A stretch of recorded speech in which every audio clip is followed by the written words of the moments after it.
your latest in business and finance from ABC News Now.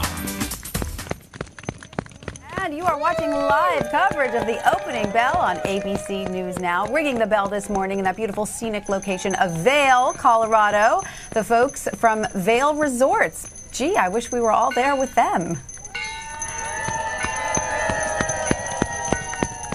And there you have it, the opening bell for this Monday, January 7th. Hello, everyone. I'm Tanya Rivero in New York. Stock futures are down after the S&P 500 closed at a 5-year high Friday. Joining us now with more on all of this and all of the morning's business headlines is Yahoo Finance's Jeff Mackey. Jeff, good morning and Happy New Year to you.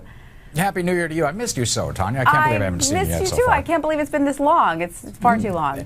I know. Well, let's get back together. Let's get cooking here. Absolutely. Now, Jeff, investors will be watching financial shares today after global regulators are giving banks 4 more years and more flexibility to build up cash buffers. Can you explain this to us?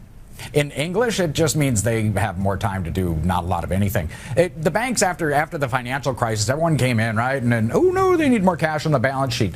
And so the banks had what's called a liquidity concern. So basically they had to come up with a lot of virtual cash, and you can picture a little vault with money on top of it if that helps.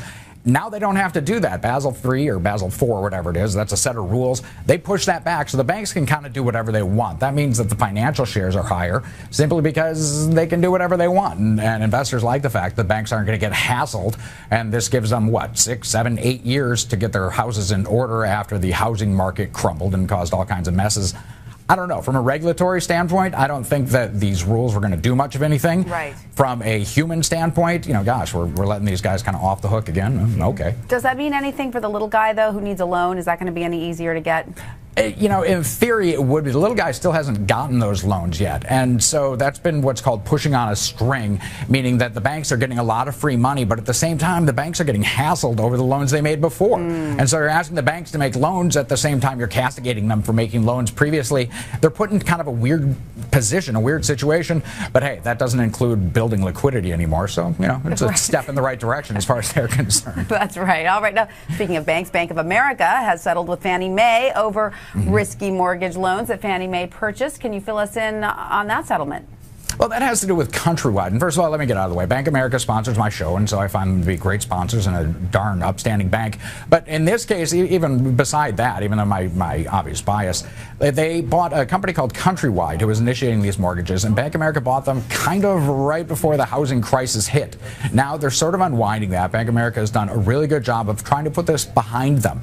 $3.6 billion is what they ended up paying Fannie. A lot of different stuff going on there. But really what investors have to know is that Bank of America continues to get this sort of behind them. They're doing the right thing. They're writing the right checks. You can argue whether or not they should, but you know what? Just getting it done is worth 3.6 to Bank of America and its investors. They just want to put this in their rear view and do what's right and be done with it and move on. Yeah, absolutely. Yeah. All right, let's talk about gas prices for a minute. They dropped to a 1-year low last month, and now the U.S. Energy Department says not anymore. What's going on? What's going on right now is my heart hurts, Tanya, because I'm so happy to see you. You keep me on that emotional pendulum. You bring me happy, and I'm all happy, and then bam, I bring you right back down, crashing to earth. You're just steel-toed boots to my jugular here in terms of my mood. But listen, gas prices, they're going higher, probably because of something you did, but largely also because of refinery capacity. People talk about the price of oil, and that's all well and good, but if you can't refine it and make it into gas that you would put in your car, that's a problem. Refineries have come offline in California and throughout the East Coast. That drives gas prices a little bit higher. Pardon the pun. I didn't even mean for that to happen. Right. It was driving gas prices. But listen, we've had a nice little run and fallen about 15% for gas prices. We hit a 1-year low. Seasonally, we're going to uptick here. It should be nothing too huge because gas demand has fallen, but you've seen the lowest prices that you're probably going to see. So go fill up your car right here, right now. Do it fast and maybe get a little swimming pool. Put some gas in there. I think we should drive out to Vail, though, where the people are today. That looked really nice. Doesn't that seem great? Now, that company's been public forever. I have no idea, but I liked the sound of the muffled kind of clapping with their mittens. That was kind of cool. That was the best opening bell I've ever seen. All right, Jeff, what else will you be watching today? We've had such a huge move. We're up 3% already year to date. That's a nice little move. I'd like to see the market move sideways here, maybe pull back a little bit. A complacent market is a bad market. People are getting a little kind of jumpy. They want to throw their cash in. I've been asked over the last week dozens of times, should I buy now? Should I buy now? to me, that means that it's probably better to sell and relax and kind of put your cash aside. If you want to put stocks, you want to get long some stocks here, put the money aside and just sort of pick away rather than diving in whole hog. No more big rallies you don't see in the immediate future. And not in the immediate future. Bide our time. If we do get a big rally, don't chase these things. Right. Professional traders, and I used to run a hedge fund, you never make any money when you chase. Just relax and maybe do something else before you run out and do something rash, like buy mountain stock or whatever else you're going to buy. Very good advice, Jeff. Let's take one more look at the boards before we let you go.